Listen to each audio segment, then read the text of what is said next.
ये तले ये प्लेट दे जड़ा एक कंगो ने गुलाई है वो उत्ते खाला है, बाकी प्लेट सेंटर जड़ा होता है ये तले पी है। ये चीज़ है तले पई है, ये त्रुट गई है जी प्लेट।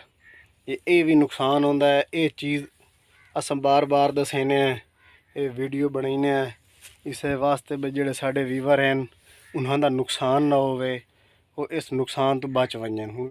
अस्सलाम वालेकुम दोस्तों, मेरा यूट्यूब चैनल वेदे पे अली हसन हार्डवेयर इंजीनियर।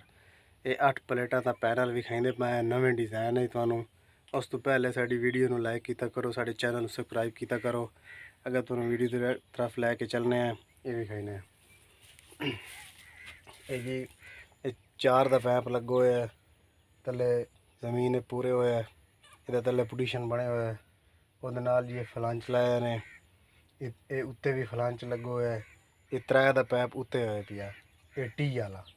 ये नाल एक कोनियां कोई नहीं लाइया, एक है मिस्त्री का होर दा बने हुए। तुहानू इहदा नुकसान ते फायदा दसेंदे पे हैं भी जेड़ा असां बनाईने ओहदा के नुकसान फायदा होंदा है ते एहदा के पिया। ये जी एदी कोनी नहीं लाई, कलांप नाल इत्थे कोनी लगी होंदी, ओह कोनी नहीं लाई, इधरली साइड थरू कोनी नहीं लाई।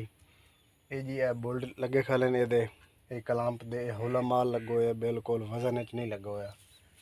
जेड़ी ये चीज़ लगी हुई है ये भी बिल्कुल जी पतली लगी हुई है। चैनल नाल 3 बोल्ट लगे हुए हैं, ये वेदे पे ये सामने 3 बोल्ट लगे हुए हैं।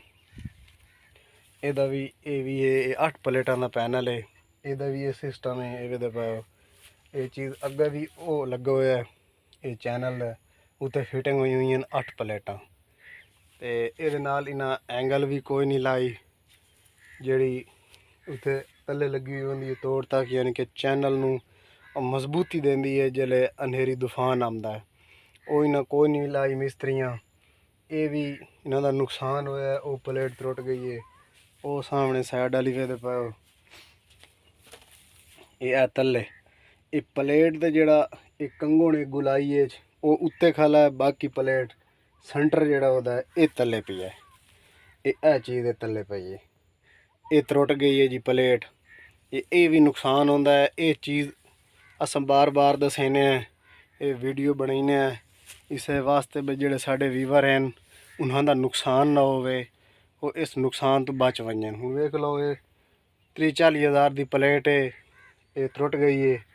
वह नुकसान है कि हनेरी तूफान आया, वो मजबूती कोई ना आई। अगर ये मजबूती देंदे तो इस चीज़ का ये साढ़े जोड़े किसान हैं पे उन्होंने फायदा होवेगा, लेकिन इन्होंने मिस्त्रियों मजबूती नहीं दी तो वह जोड़ा पिया इन्होंने किसानों फायदे के बजाय नुकसान हो गया है। मिस्त्री का तो कोई नहीं गया ना, उसका अपनी मजदूरी लैके साइड पर हो गई है, लेकिन इन्हों का नुकसान हो गया, इन्हों का फायदा नहीं होया।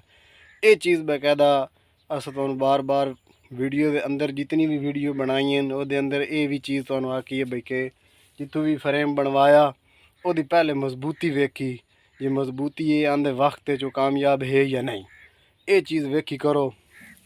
वीडियो बनाने का सारा मकसद ये होंदा है कि तुहानू एक एक चीज़ दसेने, वह नुक्स दसेने, वह फायदा दसेने। तो उस तो बाद जी वेख लो ये तुहानू जड़ियाँ गलतियां वो तुहानू दसियां, तो इंशाल्लाह तुहानू ये वीडियो वेख के तुहानू इसकी समझ आ गई सी मुकम्मल भाई किस तरीके असां फ्रेम अगर बनवाना है। ट्राली वाला भी बन सकता है तो जी इस डिज़ाइन तैयार हो सकता है, लेकिन वो अलहमदुलिल्लाह जो असा काम करें ने अड्डा फतेहपुर तो वो मजबूती होंदी है, काम गारंटी शुदा होंदा है, मजदूरी भी काम लेना है, उंज भी कोई वजन ते आखे वो भी तैयार कर देने हैं। तो वो पई बई साढ़े जेड़े किसान बिरा बनवा वजने अलहमदुलिल्लाह वो दुआवां करेंदे। तो तुहानू वीडियो अच्छी लग सी इंशाल्लाह वेख के वीडियो लाइक करना है। नेक्स्ट वीडियो से मिलेंगे, तब तक के लिए अल्लाह हाफिज़।